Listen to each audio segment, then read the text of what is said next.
that the sun shines down its power to all the world and makes the wind blow strong as it will. I wonder hope gentle rains can fall upon the land, so lovely earth can stay lovely still. Hello, ladies and gentlemen. This is Energy Week with George Harvey and Tom Fennell, except that Tom apparently is not feeling well today and he's absent. And I hope he will feel better soon. Every day I get up at about 4 o'clock or thereabouts and look through the news to see what's going on in the world of energy and climate change and things of that nature. And I keep a blog, geoharvey.wordpress.com, which is, you can see it in the background there behind me. Actually, what I'll do is I'll switch to a different screen. And you can see it, there it is. There is my blog, geoharvey.wordpress.com. And that blog has usually 10 or 15 items from the day's news. And I get the ones that I think are the most important. And there it is. I put up the ones that I think are the most important into a separate place where I can read them off to you on this show. That is how Energy Week comes about. I'm trying to be my engineer at the same time that I'm doing this, and it's not working very well. Okay, so what I do is read these off, and I thought I'll just start. Sorry about my fumbling. I'm not used to being alone here. On last Friday, which was October 10th, we got from Hellenic Shipping News Worldwide this item. Less than 4 gigawatts of natural gas-fired power plants are being built in Western Europe, the lowest level in more than 10 years, according to Platts Power in Europe Project Tracker. The tracker shows electric power generation capacity and construction in Europe. And I should point out to anybody who's interested that is not all that surprising. People in the United States are accustomed to the price of natural gas being low. In Europe, the price of natural gas is still high. Natural gas is expensive to ship in ships, and they have not been doing fracking in Europe. So they don't have huge quantities of it, and what they do have, a large part of it comes from Russia. And they're all upset with Russia because the Russians invaded and annexed the Ukraine. The next item from Kuwait News Agency is this: in line with a campaign promise by President Francois Hollande in 2012, the French Parliament has voted to reduce the share of nuclear energy in electric generation to 50% from the current level of 75%, and has also adopted a program to drastically reduce energy consumption before 2050. Recharge brought us this the same day. The Austrian government will challenge at European Court of Justice and European Commission's okay to use billions of taxpayer pounds to back the planned Hinkley Point C nuclear plant in the UK. The Austrians believe the EC decision could pave the way for construction of other nuclear power stations closer to home. And that item, I think I should mention, the Hinkley C nuclear power plant has 2 reactors planned, and those 2 reactors are going to cost approximately $24.5 billion to build. Now, the two reactors are big. They're between them about 5 times the size of Vermont Yankee, but the amount of money that's involved in this is huge. And investors were very hard to line up. In fact, in order to get investors into this, the British had to guarantee that the plant could sell power to the grid at a price that was approximately double the normal wholesale grid price for the next 25 years. And at that, they still didn't get the European investors they wanted, so they had to accept Chinese investors. And I find it difficult to imagine that this plant is actually going to encourage anybody to build a nuclear reactor anywhere. But that's what the Austrians have had in mind. The next item on Saturday, October 11th, is this. This comes from Clean Technica. Since last summer, there have been rumors that General Motors is building a $30,000 electric car with a driving range of 200 miles. And the Detroit Free Press reports that GM has confirmed the existence of this car, minus any revealing details. Select investors and media were invited to check out several upcoming General Motors vehicles. Honestly, that doesn't surprise me, but there it is. Clean Technica, on the same day, October 11th, said this: China has announced it will reintroduce import tariffs of 6% a ton on thermal coal used to generate electricity and 3% a ton on metallurgical coal used to smelt iron. The tariffs are not new, but a return to those that were in place before the Chinese began to import significant quantities of coal. From the Canadian Free Press Wire, Canada News Wire, ZooShare Biogas Cooperative Inc. is building a 500 kilowatt biogas plant conveniently located across from the Toronto Zoo. Scheduled to begin operation in December 2015, the facility will produce renewable power for the Ontario grid, reduce greenhouse gas emissions by over 10,000 tons each year. That's metric tons. For those who like to track the difference, a metric ton is 10% bigger than the ton that we're all accustomed to in this country. On Sunday, October 12th, we got this from the Energy Collective. Wall Street Journal gets it wrong on why peak oil predictions haven't come true. This is an opinion piece, obviously. A wrong version of how our economy works has been handed down through the academic world, through our system of peer review, with each academic researcher following in the tracks of previous academic researchers who get it wrong. Now that, of course, is the opinion of the person who wrote the piece.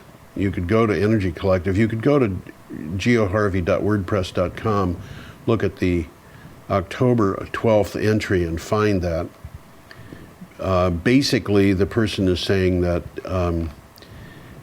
the peak oil conditions will be different, have been different through the years than what we have been believing, based on what the economists have said about it. The next item from E-News Park Forest. Just 2 weeks after the largest climate march in history, over 250 groups from 40 countries urged United Nations Secretary General Ban Ki-moon to reject fracking as a part of Sustainable Energy for All initiative. This came on the eve of the global frackdown, a day of action to ban fracking on October 11th. The next item, Worcester Telegram.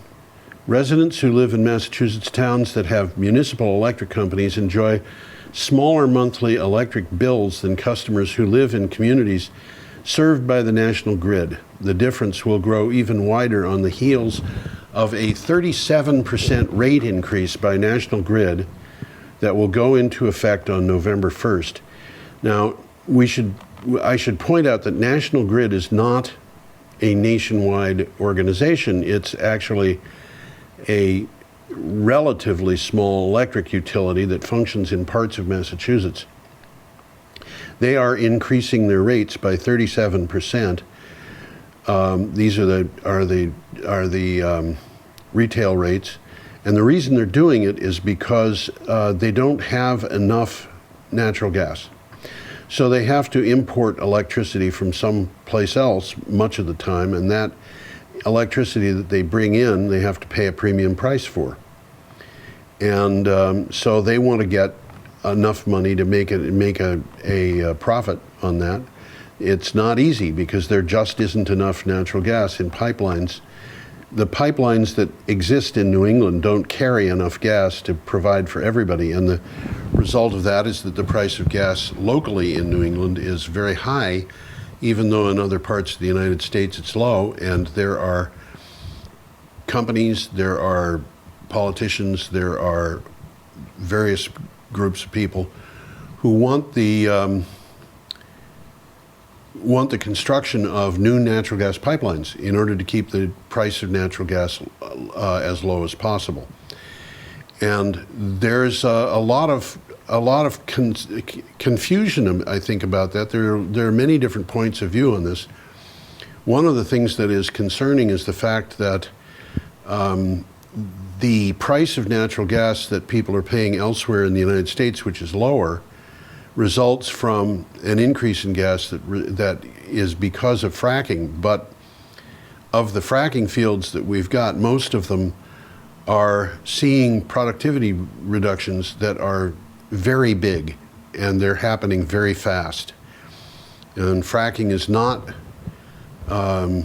giving us the gas that we had hoped for, or that the people who were doing the fracking had hoped for. Almost all fracking fields are in decline. There are a few, Marcellus and Bakken, I believe, are the ones that are not in decline. There are a couple of others. There's one or two that are being expanded, but the expansion is very largely happening as a result of an expansion in drilling and exploration. And that is a very costly process. I think what's going to happen here is that some of the businesses that have been doing this are going to run into a great deal of difficulty. Shell Oil, a year or so ago, basically bowed out of the entire fracking business in North America because they couldn't see a way to make a living on it. And some of the other very big companies have been strapped for money. So, and actually we'll get back into that because there are similar things happening to the shale oil and fracked oil fields. So there's some question about whether it really makes sense to build new pipelines, because by the time the pipelines are built, it may be that the fracked gas will simply not be available in the scale that they are hoping for, and it may be that the price of gas is not going to go down from the prices in New England at all, ever. We don't know. Anyway, that was from the Worcester Telegram. On Monday, October 13th, we got this rather interesting item. The Norwegian energy firm Statnett has been granted a license to allow it to start working with the UK to build the world's longest submarine cable. The huge cable running under the sea will be able to carry 1,400 megawatts of electricity and is scheduled to be operational in 2020. This comes from thelocal.no, which obviously is a Norwegian web address. The UK has an energy policy that's very confused, in my opinion, I think in the opinions of many people. Not Scotland, but in England and other parts of the UK, there's a lot of confusion about it. We've got one of the people in the ministry is making sure that no onshore wind farms can be put together because he hates the way they look. And we've got the Hinkley C nuclear plant going up, and we've got a number of other things happening that make the entire scene in that country difficult. And I think what they want to do is they want to make sure that they can import large amounts of renewable power to meet their renewable target, which is something that they have agreed to with the rest of the European Union. And Norway is getting almost all of its electrical power from renewable resources. I believe almost all of it actually is coming from hydro. And in fact, they've got so much of it that they've got large numbers of electric vehicles running on the roads. Electric vehicles are very popular in Norway. So there's a great deal of benefit to the UK to buy electricity that has been renewably produced in order to meet their goals. And of course, that was also an issue in the vote that they recently had on the Scottish independence, because the Scottish were trying to get to a renewable goal of 100% renewable power by 2020. And they are about halfway there right now. They're building offshore wind farms very fast. They've got tidal power and sea current power and things of that nature that they're working on. They've got onshore wind farms that are in the Hebrides Islands, and they're connecting those with the main body of Scotland by submarine cables. And there are even a few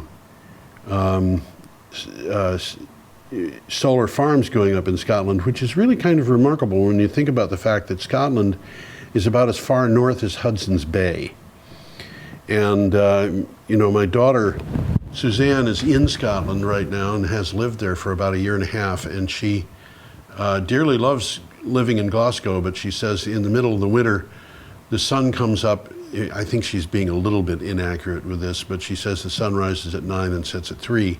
I think it actually probably, there's an hour more of sunshine a day than that, but she says it never gets very bright and it rains all the time.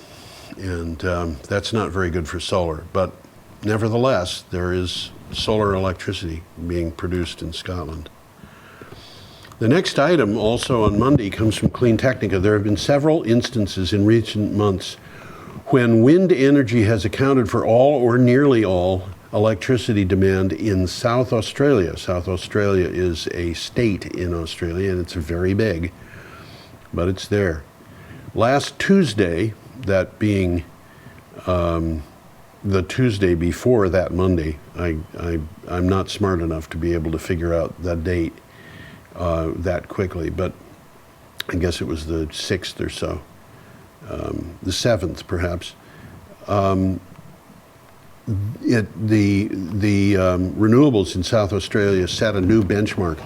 The combination of wind energy and rooftop solar provided more than 100% of the state's electricity needs for the whole working day between 9:30 a.m. and 6 p.m.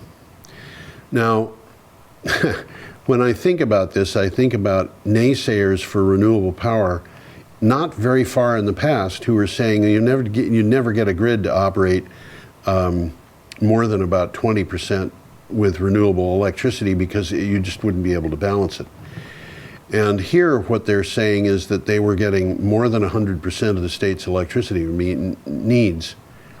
The naysayers' statements, projections got raised every once in a while, and when we hit 20% somewhere in the world, they said no, 40% is actually the number at which things fail. Then they said 60%, and there are a number of people who are still saying 60%, despite the fact that one after another, various places in the world are producing more than 100%.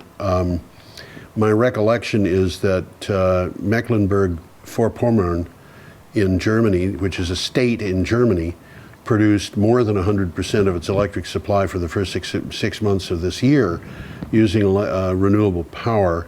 And there have been a number of times when Denmark has. And in fact, there have been for years a number of places. Paraguay, for example, gets about 1,000% of the electricity that it needs from renewable power. But that doesn't count because it's hydro, and hydro's easy to balance with the grid.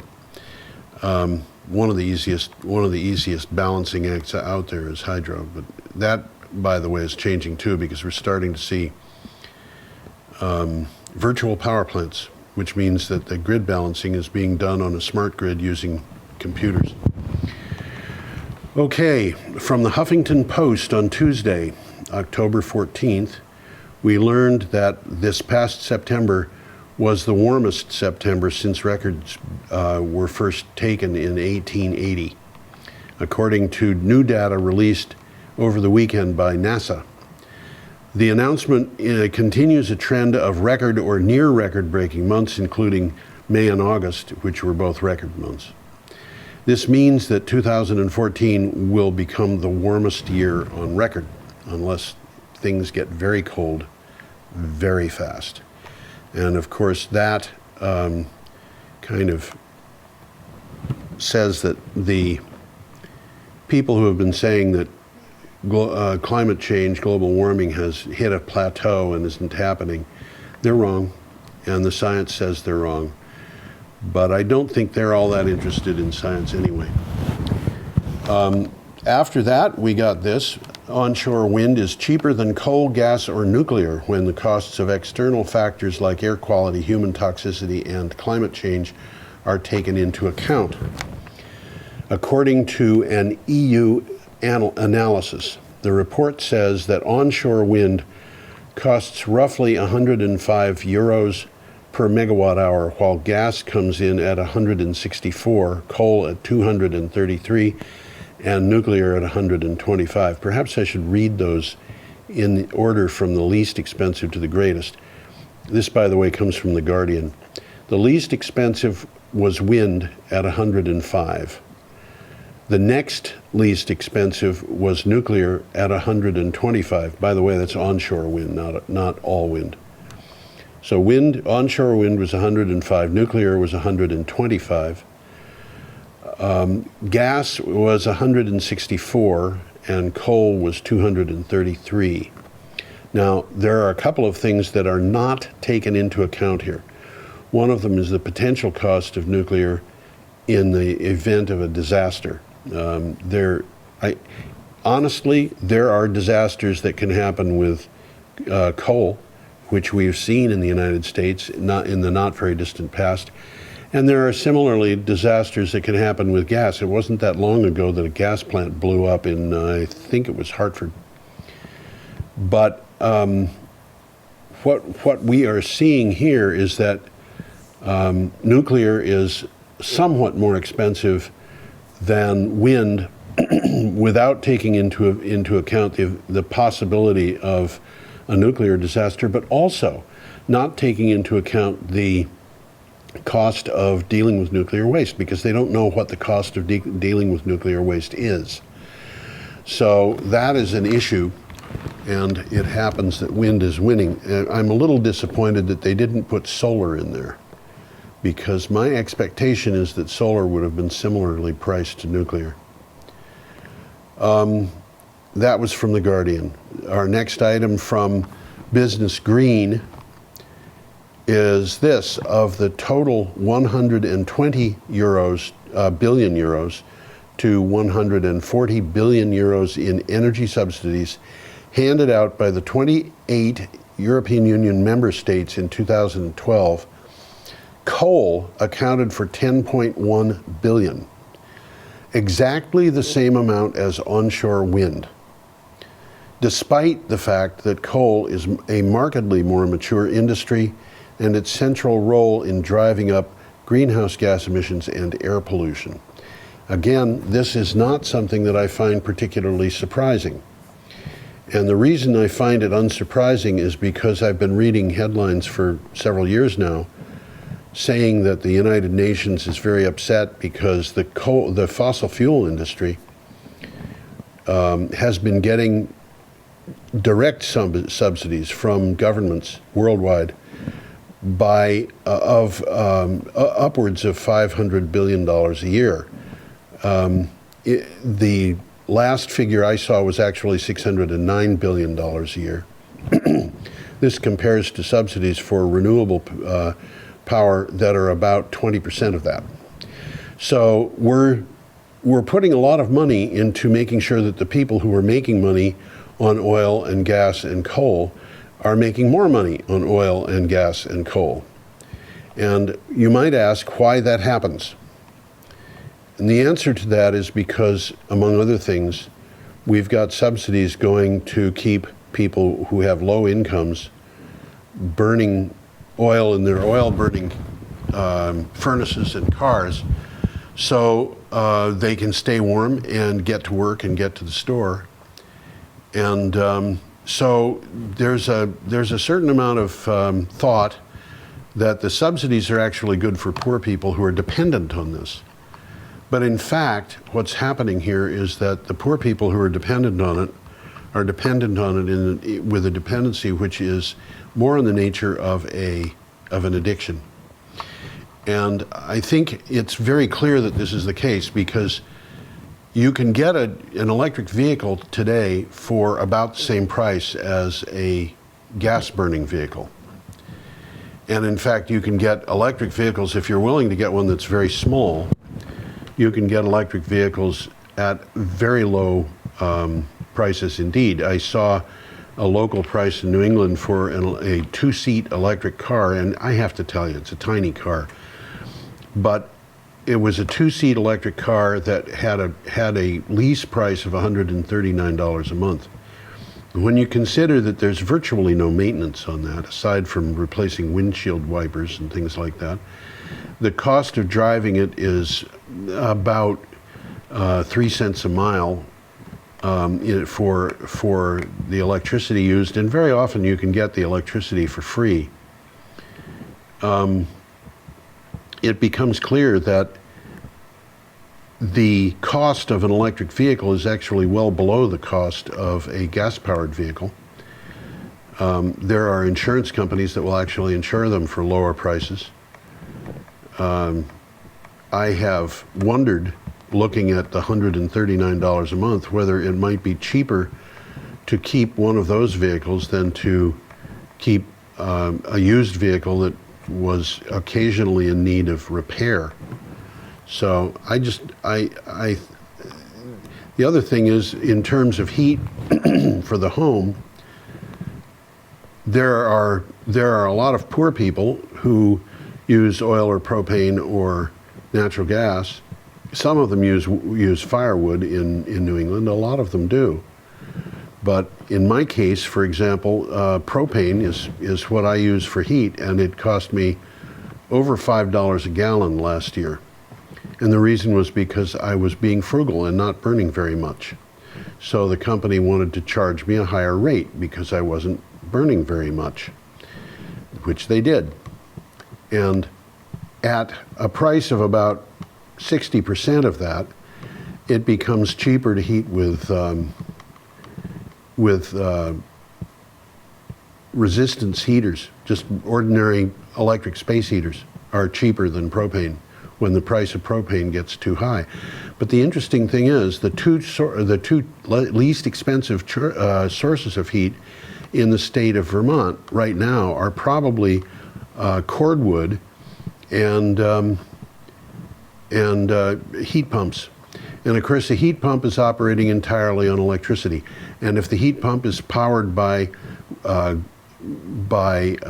solar or wind or other renewable resources, then it becomes very inexpensive to heat indeed. And as a person who's interviewing contractors and architects and things of that nature for Green Energy Times, which I write for, I'm finding more and more of the people who are building buildings are specifying buildings that are heated by heat pumps and powered by solar, so that the building itself is basically, in terms of what goes onto the grid, they're net zero. They draw about the same amount of electricity as they put on the grid, and that includes heat. So the cost of keeping that house is extremely low. So I have got into this from a matter of subsidies on oil and gas. Why are we subsidizing oil and gas? Well, we're going to have to stop. It does not make sense to subsidize these companies when they're causing a continuation of air pollution, climate change. In terms of the coal industry, and I've said this many times in the past, Vermont has got many bodies of water that you can fish in. Some of them look pristine, they look just wonderful. But if you analyze the water, you find that you really shouldn't drink the fish, eat the fish that you catch there, because they have got mercury in them. And the mercury is in the streams, in the rivers, in Lake Champlain, because it has dropped out of the air from coal-burning plants that put it into the air in places like Illinois, Indiana, Ohio, Michigan, Pennsylvania, New York, Quebec. So that is that's a problem we've got with coal. And why are we subsidizing this industry? If somebody dumped his trash into your backyard, if your next door neighbor dumped his trash in your backyard, you would do something to make him clean it up. But we can't do something to make the power companies in Illinois clean up mercury that they put in the rivers and streams of Vermont. For one thing, there's really no way to do it. So our streams and our rivers have been permanently destroyed. From the point of view, some of them, really you should eat no fish that comes out of it. There is a website, by the way, run by the Department of Fisheries and Wildlife, and you can go there and find out what species of fish are safe to eat from which bodies of water. Probably a good idea before you go fishing. Okay, our next item from International Business Times is a report, an item dealing with a report that came from the U.S. Secretary of Defense. In a report, Climate Change Adaptation Roadmap, U.S. Defense Secretary Chuck Hagel said uncertainty in climate change projections cannot be, quote, an excuse for delaying action, end quote. The 20-page report was released as Hagel attended a conference in Peru with his counterparts from North and South America. Again, that was from International Business Times. It's very interesting that a report called Climate Change Adaptation Roadmap would be put out by the U.S. Department of Defense. The Defense Department regards climate change as one of the most important security threats to the United States in the 21st century, and is one of the biggest investors in renewable power. And they are adamant about this. They regard this as a very, very important item. It is important that we get renewable resources going for the defense of the United States. That, according to the U.S. Defense Department. And you know, as I think about that, looking back over the last year, I think that earlier this year, I think it was both of these reports were this year, and if anybody wants to know what they are, I'll be happy to find them. One of them was a report that came out from NASA saying that a mass of solar ejection mass, which went flying by the Earth, a few days travel down the Earth's path around the sun. If the Earth had been in that position, it would have been hit by the mass. And if it had been hit by the mass, the U.S. power grid would have been taken down for a period of over a year, the entire grid. And it was just about the same time that I forget whether it was the Department of Defense or Homeland Security, pointed out that if 7 different stations in the United States and 1 factory were successfully attacked by terrorists at the same time, it would take down the grid for a period of a year to a year and a half. And it was not very long after those 2 reports appeared that the head of the government in North Korea started saying that North Korea could defeat the United States by taking out its electric grid with a single nuclear bomb being exploded above the United States in the appropriate location, which I think was possibly based on those two reports. On Wednesday, October 15th, we got this from an organization called Tree Hugger. New South Wales and Queensland found that 9 out of 10 Australians have considered or would consider switching to solar power. The main motivation is cutting electricity bills, but environmental benefits have appeal too. Now, New South Wales, Victoria, and Queensland, I think, are probably taken together. They represent a very large chunk of it might be half of the population of Australia. And the general perception is that solar power is less expensive than grid power. This shouldn't really be a surprise to a lot of people because most of the towns in Australia have very, very high electricity prices because there's a huge amount of infrastructure that has to be maintained getting power to them on the grid. And if they use local grids, then the price of power, if they use microgrids and generate their own power, then the price of power can be cut substantially. And of course, in much of Australia, there is a lot of sunshine. So solar is a very much less expensive way to do things than maintaining grid power. Our next item from Renew Economy, just a few years ago with prices of coal through the roof, it was cigars and caviar time for an industry who were responsible for more new projects than you could point a stick at. A long and glorious future was expected based on China's insatiable demand for coal. Now, things have changed and the coal companies are in trouble. This is from Renew Economy. The situation with coal here in the United States is pretty dire, but I don't think it's more dire than it is in Australia, where this particular article came from. The coal industry has retracted by 40% in the last few years, I think 2 years. And that is a pretty big retraction. That means that 40% of the people who had jobs just 2 years ago have lost them. And the government has been trying to stop the expansion of renewable power in Australia, but has been unsuccessful. It sounds like the dominating coalition is going to have to get into an agreement with the other parties that will continue the renewable energy target that they had, which the ruling parties had wanted to abandon.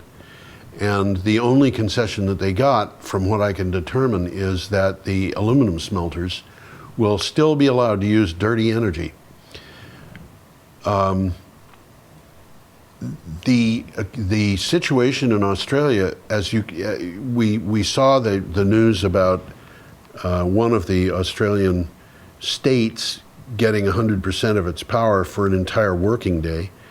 That's an issue that is important for a couple of reasons. If you look at the working day of 9:30 in the morning to 6 o'clock in the evening, most of the day's electric demand is going to happen during that time. People during that time are going to be at work. They're going to be operating in their offices, their factories, their various other businesses. The schools are open. People are out shopping. There's a lot of activity, and during the evening, the demand for power drops off, and of course, it's lowest at night. The fact that could be 100% provided by renewable power means that if a coal station was going, it was going through that entire time without having a market for its electricity. And this really is a serious problem, because when you look at large baseload power plants, the large plants have to keep going all night long just to deliver power during the daytime when you've hit peak demand. and they are losing money at night typically, trying to sell their power at reduced rates because people don't want it, but they have to keep that boiler hot at full temperature in order to be able to meet demand the next day, because it takes hours and hours and hours to heat the boilers up. So the result of that is that if you take the daytime power demand away from them, they're losing money. And that's a serious problem. In fact, it's not just a problem in Australia. I have read about southern Italy being a place where so many families have power on their roofs that it is the wholesale price of electric power during the daytime, which was the peak demand time, has gone to zero. So that if you want to get rid of power, you've got to give it away. And this is why people talk about solar and wind power being a disruptive set of power sources, and it is the reason why in Japan, for example, the large utilities are saying they can't take more wind and solar on the grid because they have to pay for that power. But the power goes preferentially to its owners, which means that they're losing customers. And if they have to pay for that power at a rate which is anything like the wholesale rate, then they are not going to be able to make much money on it. And in many cases, it means that their market is contracting. It means that they no longer have control over prices. It's a serious problem. Now, that brings us to our next item, which is also on Monday. Green Mountain Power today, that was Monday, announced that it is once again sponsoring a program to help 8 nonprofits construct solar arrays. The Vermont Public Service Board approved a GMP proposal to award 8 matching grants of $20,000 each to nonprofit groups all across Vermont, and GMP is encouraging organizations to apply. That came from vtdigger.org. It is interesting, in light of what I just said about solar and wind power, that Green Mountain Power is encouraging people to put up solar farms and solar gardens. They have got a different paradigm for power, and they are working on changing their business model so that they can make money in a world where the power is generated from the sun and wind. And of course, when that happens, it means that there's going to be a lot of power out there that has no fuel. And that means that it's very inexpensive to produce. And in fact, if it's solar, what the economists say is that the marginal price goes nearly to zero. It costs nearly nothing once the solar panels are paid down to produce solar power. So you get your electricity basically very, very nearly for free. And that is a scary thing to an organization which is going to put a lot of money into, for example, building a nuclear plant or building a coal plant, and with the expectation that they're going to be able to sell power at prices that might be 8 or 9 or 10 cents per kilowatt hour. If you can come in and sell power for any price, regardless of what if the only thing that you need to do is make sure that the price is above zero, then you can compete with those organizations in a way which is extremely distressing to them. Unsurprisingly, under the circumstances, people who are mining coal and drilling oil and so forth, pumping oil, are putting a lot of money into making sure that consumers in the United States are getting their power from oil and coal and gas instead of from solar and wind. They want to make sure that the business paradigm involves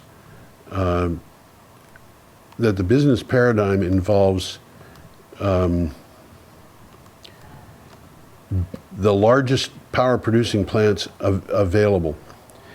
Now we're getting to today, and today there's some very interesting news. This is Thursday, October 16th. The price of oil has gone down because of high production levels from Saudi Arabia. In order to protect market share, the Saudis have decided to keep producing at current levels.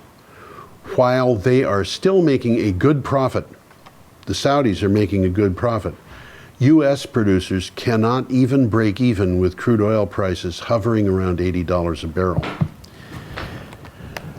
Of course, they were able to make money when prices were hovering at lower than $80 a barrel not all that long ago, but they can't do it anymore. Now, that particular item, and I'm going to do two of these items together, that particular item came from Resilience. The next item comes from CNN Money. In early March, when Russia first sent troops into the Ukraine, oil was trading comfortably above $100 a barrel. Actually, it was trading at about 110. Now it is around $81 a barrel, a 3-year low. That's tough for Russia because about 2/3 of Russian income is for oil and gas. And that means that instead of making very, very large amounts of money, they're making not so much money. And that is a big issue for them. Now, here's the deal. What has happened in the United States is that we have had new, what they call tight petrochemicals coming online in the last 4 or 5 years. People are accustomed to thinking about fracked gas, which is extremely abundant and which is very cheap because it's abundant. And so people think about gas being a cheap way to do things. And the fact that the National Grid in Massachusetts would raise its electric rates 37% because they can't get enough gas is in many people's minds simply because there are no pipelines there. What is happening, as I mentioned before, is that the natural gas fields are declining in output even though the companies that are running them are drilling more, are fracking more. At the same time, people are fracking for oil. And it turns out that fracking for oil is a very expensive process. Shale oil is also mined. So they actually remove the oil sands using mining equipment and then extract the oil from it. All of this is very expensive. There's a lot of public resistance to it as well, and there are problems that are developing in places like Oklahoma, which has now had a year in which, through much of the year, they've had as many earthquakes as California. Little Oklahoma, big California. Big California that's known for earthquakes regularly. Little Oklahoma, which is known for very few of them. But they've been having earthquakes, and there's almost no question that this comes from fracking. It happens that fracking for oil is extremely expensive. The amount of oil that you need to use to get a gallon of oil to market is about 1.5 gallons, which means that you have to extract 2.5 gallons of oil from the ground in order to get 1 gallon to market. Now, if you think about this, this is a problem. And in terms of carbon dioxide levels in the atmosphere, it's a very serious problem. A gallon of gasoline, when you burn it, produces about 20 pounds of carbon dioxide that goes into the atmosphere. The reason for this is because the gallon of gasoline is made up of octane. We could just say octane. There's a lot of stuff in it, but a lot of it is octane. Octane has 8 carbons. In addition to the 8 carbons, it's got 18 hydrogen atoms, and when those burn, they make water. But those 8 carbon atoms burn to make carbon dioxide. A carbon dioxide atom has a carbon dioxide molecule has 1 carbon atom in it, which comes from the gasoline, and it's got 2 oxygen atoms, which come from the air. The carbon atom is going to weigh about 12. atomic units. The oxygen atoms weigh about 18 each. So you've got 12 of one and 36 of the other. Obviously, carbon dioxide is going to be very heavy compared to the amount of carbon that is used to make it. So a gallon of gasoline, which weighs about 6.5 pounds, is going to produce about 20 pounds of carbon dioxide. But when that gallon of gasoline comes from fracked or tight oil or from shale oil, you have had to use a gallon and a half of oil just to get it. So when you burn a gallon of gasoline, you're not releasing 20 pounds. You're releasing 20 pounds plus the 30 pounds that had to be released in order to get the gasoline. So burning 1 gallon of gasoline means putting 50 pounds of carbon dioxide into the atmosphere. And if you've got a car that is getting a really good gas mileage, 50 miles per gallon, then you're releasing a pound of carbon dioxide for every mile you drive. If you're using shale oil to produce the gasoline. And you might as well be using gasoline that came from cleaner resources and get 20 miles per gallon. This is very backwards, what we're doing here when we depend upon that kind of resource. Now, what has happened here in the shale oil market is that the shale oil companies have been putting a lot of money into getting oil out of the ground. They have not been actually making all that much money doing it. It hasn't returned what they had hoped. And so the shale oil companies, the fracking companies and so forth, as a group, have been losing about $100 billion a year for the last 4 years.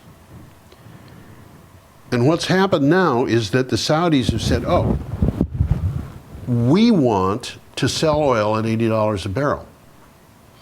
And at $80 a barrel, they are selling oil below the production costs for fracked oil. Which means if fracked oil, they've got to make $80 to $110. There are some operations that won't make money unless the crude oil price is $110 a barrel. And I kind of suspect that we're going to be seeing some oil companies going out of business. And I'm not talking about Chevron, and I'm not talking about ExxonMobil, but I am talking about companies like, for example, Chesapeake, which is a very big company that people haven't heard of, but it has been running into trouble for the last few years because it's very heavily into shale oil.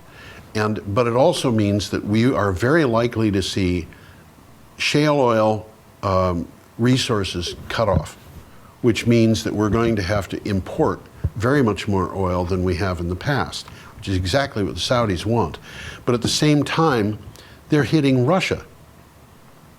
In March, when the troops went into the Ukraine, the price was above $110 a barrel. Russia is dependent upon the price of oil in order to maintain their military. So this is producing a shakeup. This Saudi move is producing a shakeup, and it'll be very interesting to see where that goes.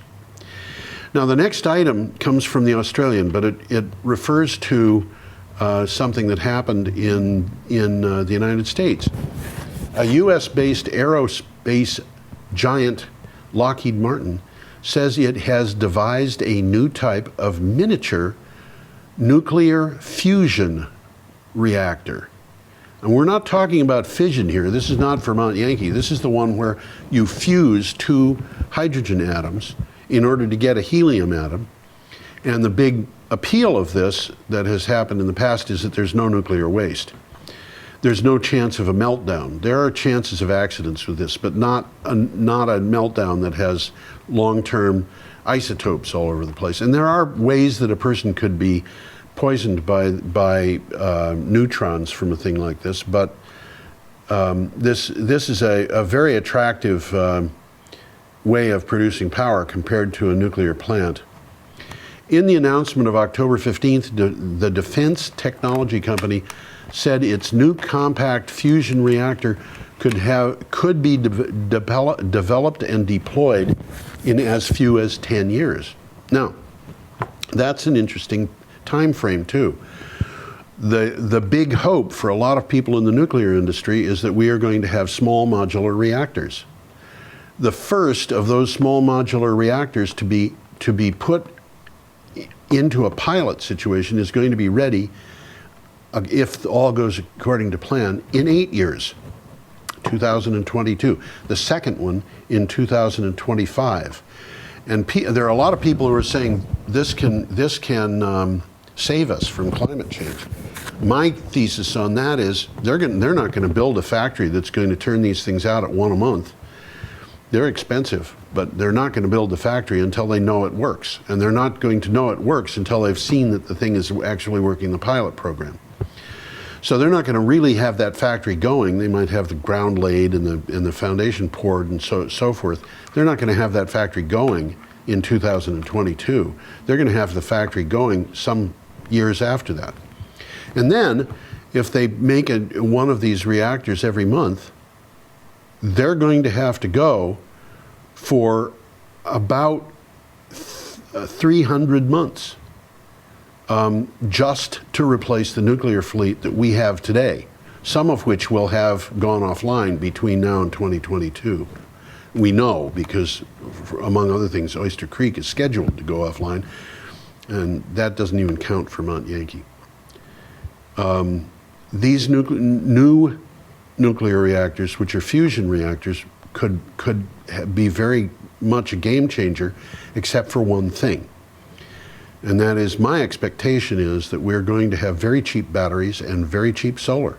And I'm not the only person in that. I'm basing that expectation on the market analysis that's been done by a number of big banks, UBS being one, and a number of big organizations like Lawrence Berkeley National Laboratories and the Imperial College in London. This is a situation where I think nuclear fusion reactors would put away nuclear fission reactors, but they aren't going to have a chance to because they won't be brought to market cheaply enough to be able to contend with solar and wind and batteries. So that is piece from the Australian. Our last piece comes from the Brattleboro Reformer, and that is this: the renewable power that Vermont homeowners and businesses generate has more than doubled since 2012, according to a report from the Department of Public Service on the state's net metering program. This growth is expected to continue ahead of looming uncertainty over the federal solar tax credit for PVs. I should point out that this is just the portion of solar panels that are going online that are in the net metering program. People who are putting them on who are not in the net metering program, and anybody who's off-grid is not in the net metering program, are not counted. So we don't really know the real extent of how much solar there is in Vermont, but we do know that it has been expanding. I think that it's important that we get the uncertainty out of the marketplace and continue the federal tax credits. I have no doubt that that's exactly what the congressional representatives and senators, Representative one and senators from Vermont intend to do. Otherwise, I'd be contacting them. But if you're watching from any place other than Vermont, I would suggest that you make sure that your people in Congress know that you are in favor of a solar tax credit, because I think it is important. The solar industry is tiny compared to coal, and the coal industry is trying very hard to put it under. I think my hour has ended, so I will end the show, and I hope to see you all again as soon as as soon as I do. We spin and we toil, we work all day, sowing and reaping, we store goods away, so we can be dressed well on the day that we die.